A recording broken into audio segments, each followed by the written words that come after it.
Hi hello నమస్తే. కాక్రోచ్ల్ని చంపడానికి కుట్ర జరుగుతుంది అంటానికి ఇంతకన్నా నిదర్శనం లేదు. కాక్రోచ్లు వాళ్ళు చాలా కష్టపడి ఒక పెద్ద మూమెంట్ చేశారు. దేనికి చేశారు? వాళ్ళు ఏం డిమాండ్ చేశారు? ఇన్ని వేల మంది విద్యార్థులను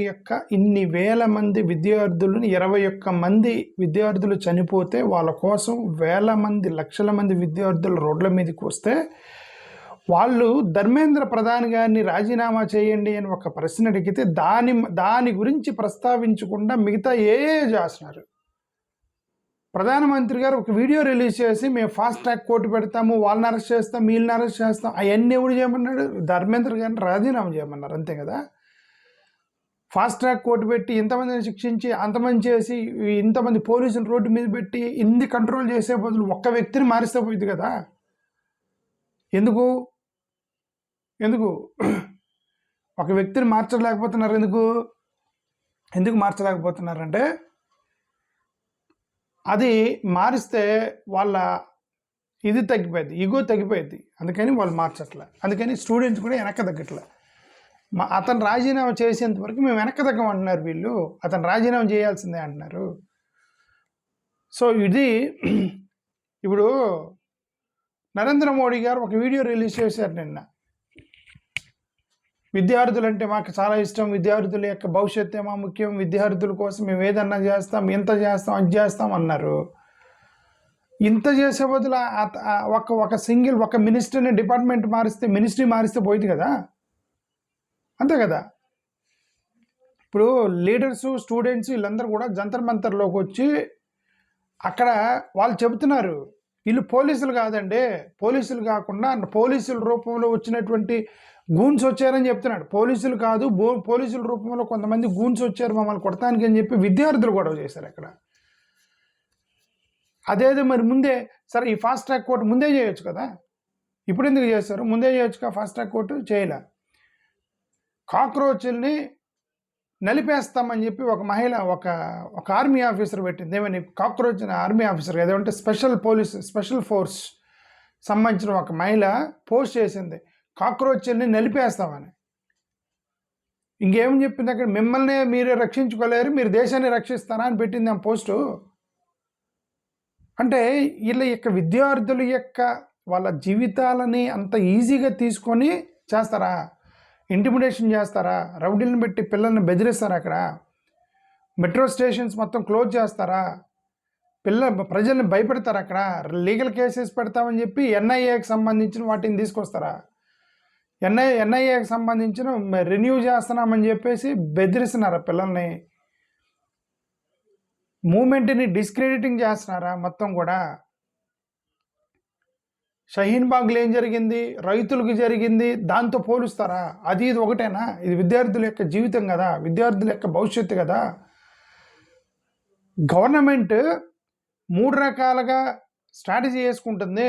ఒకటి స్కేర్ టాక్టిక్స్, భయపెట్టడం. రెండోది పాజిటివ్ స్పిన్, మీకోసం మేము చర్చలకు రండి, ఇదిగో హంగర్ స్ట్రైక్ మార్పిచ్చేసినాము, మీతో చర్చ చేస్తామని చెప్పి పాజిటివ్ స్పిన్ వేశారు. ఇక మూడోది ఎఫ్ఐఆర్లు పెడతాము, అవన్నీ కూడా చేస్తున్నారు. అంటే అర్థమైంది, 3 ప్రాంగ్డ్ స్ట్రాటజీ. 3 ఇది కూడా క్యారెట్ స్టిక్ ఉండేది కదా. ఫస్ట్ పాజిటివ్ స్పిన్ వేశారు, అవతల పక్క బెదిరిస్తున్నారు, ఇంకొక పక్క చట్టాన్ని తీసుకొచ్చి బెదిరిస్తున్నారు. అంటే ఇన్ని చేస్తున్నారు కానీ ఒకటి చేయట్లా, రిజగ్నేషన్ మాత్రం చేయట్లేదు. వాళ్ళు ఎన్ని చేయమనలేదు కదా. ఎన్ఐఏని ఎక్స్టెండ్ చేయండి, కేసులు ఎత్తేయండి, మీరు మాకు చర్చలు కదా, ఇవన్నీ కాదు కదా. వాళ్ళు ఏమన్నారు? మినిస్టర్ని రిజైన్ చేయమన్నారు. మినిస్టర్ని రిజైన్ చేయకుండా ఎన్ని చేస్తున్నారంటే మినిస్టర్ని రిజైన్ చేయమని మీరు చెప్పినట్లెక్క. మీరు మినిస్టర్ని రిజైన్ చేయమన్నారు కాబట్టి అక్కడ పిల్లలు గొడవ చేస్తున్నారు. అక్కడ ఎరగెన్స్ ఎందుకు? కోర్ ఇష్యూస్ మీద సైలెన్స్ ఎందుకు? అయినా సరే మోడీ గారు ఇన్ని రోజులు టైం తీసుకొని ఇప్పుడు రెస్పాండ్ అయ్యారు. ఇన్ని రోజుల మూమెంట్ తర్వాత ఒక వ్యక్తి 26 రోజులు హంగర్ స్ట్రైక్ చేసిన తర్వాత ప్రధానమంత్రి గారికి స్పందించారు దాని మీద. అంటే ఈ కాక్రోచ్లను చంపడానికి హిట్ కొట్టిన ఇది హిట్ స్ట్రాటజీనే. కాక్రోచ్లను చంపడానికి ట్రై చేస్తున్నారంటానికి ఇంతకన్నా నిదర్శనం లేదు. ఇంటర్నెట్ డేటా సెంట్రల్ ఢిల్లీలో ఇంటర్నెట్ డేటా షట్ డౌన్ చేశారు. ఇంటర్నెట్ లేకుండా ఎలా చేస్తారు? జంతర్ మంతర్లో ఎలా చేస్తారు? రూమర్స్ని ఎలా క్రియేట్ చేస్తున్నారు అక్కడ? ఫోన్ కాల్స్ ఎలా చేస్తారు? ఓకే, ఇప్పుడు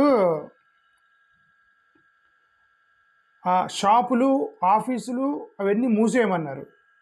6:30కి మూసేయమన్నారు. మొత్తం వేల మంది పోలీసులు తీసుకొచ్చి పెట్టారు అక్కడ. అంబులెన్స్లన్నీ స్టాండ్ బై పెట్టారు. ఇన్ని కష్టం ఎందుకంటే తీసేస్తే పోయింది కదా అంటారు. ఆయన రాజీనామా చేయమంటే పోయింది కదా అనేది. ధర్మేంద్ర ప్రధాన్ రిజిగ్నేషన్ మీద అంత పట్టుబట్టి ఇవన్నీ 3 ప్రాంగ్డ్ స్ట్రాటజీ. ఒక పక్క పాజిటివ్గా మాట్లాడి, ఒక పక్క కేసులు పెట్టి, ఇంకొక పక్క బెదిరిస్తున్నారు రౌడీలను తీసుకొచ్చి. ఒక వ్యక్తి యొక్క డిపార్ట్మెంట్ మారిస్తే పోయింది కదా అంటాం. పిల్లలు అనేది నేనేనేది కదా, పిల్లలు అనేది అది. మినిస్టర్స్ ఆఫీసులు, ఇల్లు అక్కడ కూడా పోలీసులు పెట్టారు. అంటే మినిస్టర్లు కూడా ఏమంటారు, అపోజిషన్ ఆయనకి సంబంధించిన ఏమంటారు రాహుల్ గాంధీ వాళ్ళ ఇంటి దగ్గర పోలీసులను దించారు. వాళ్ళందరూ ఇండియా బ్లాక్ వాళ్ళు మొత్తం చేస్తారు, పోలీసులను దించారు అక్కడ. ఈ ఎంటీ ప్రామిసెస్ ఇవన్నీ వద్దు. కాంక్రీట్ టైం లైన్ పెట్టుకొని కరెక్ట్గా వీళ్ళు ప్లాన్డ్గా చేస్తున్నారంటానికి ఇంతకైనా నిదర్శనం లేదు. జూలై 24వ తారీఖున ఈరోజు నేషనల్ వైడ్ ప్రొటెస్ట్ అని వాళ్ళు పిలుపునిచ్చారు.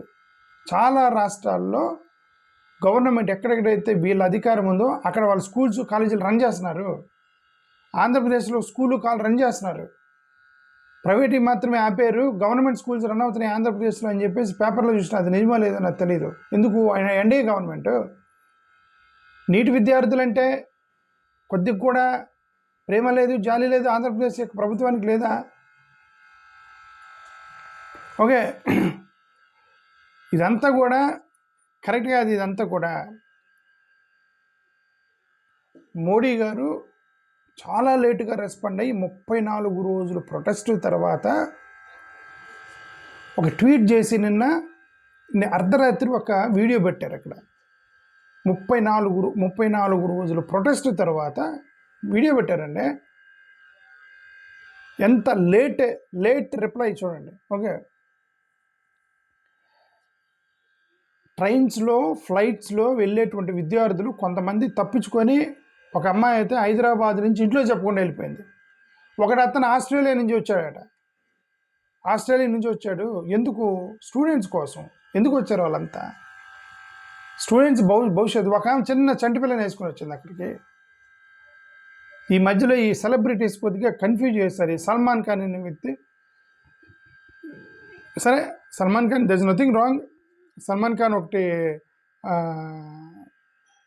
తిరుగుతుంది, అదేంటంటే పేపర్ లీక్స్ మీద మీరు ఖండిస్తున్నాం అది ఇదని చెప్పి. మోర్ ఓవర్ సోనం వాంగ్చుక్ని మీరు ఇంటి నుంచి భోజనం పంపిస్తానని పెట్టాడు అతను సల్మాన్ ఖాన్. ఈ అభిషేక్ బచ్చన్, అమితాబ్ బచ్చన్, అక్షయ్ కుమారు, రాజ్ కుమార్ రావు వీళ్ళందరూ కూడా రెస్పాండ్ అవ్వలేదని చెప్పి ప్రెజర్ స్టూడెంట్స్ దగ్గర నుంచి, మీరు ఎందుకు రెస్పాండ్ అవ్వరని. ఇక్కడ ఆంధ్రప్రదేశ్లో టాలీవుడ్ హీరోస్ వీళ్ళ మీద కూడా ప్రెజర్ ఉంది. గోడీ మీడియా అని దాని గురించి మాట్లాడడం, గోడీ మీడియా మాట్లాడటం అనవసరం. ఒక పక్క విద్యార్థులు ధర్నా చేస్తుంటే వాళ్ళు అపోజిషన్ని టార్గెట్. అరే అక్కడ విద్యార్థులు ధర్నా చేస్తుంటే ఈ గోడీ మీడియా కూడా ఇండియా బ్లాక్ మీద బట్టి ఏడుస్తున్నారు. వాళ్ళు కాదు కదా కారణం. ధర్నా చేస్తుంది ఎవరు? స్టూడెంట్స్ కదా. అది. థ్యాంక్ యూ, నమస్కారం.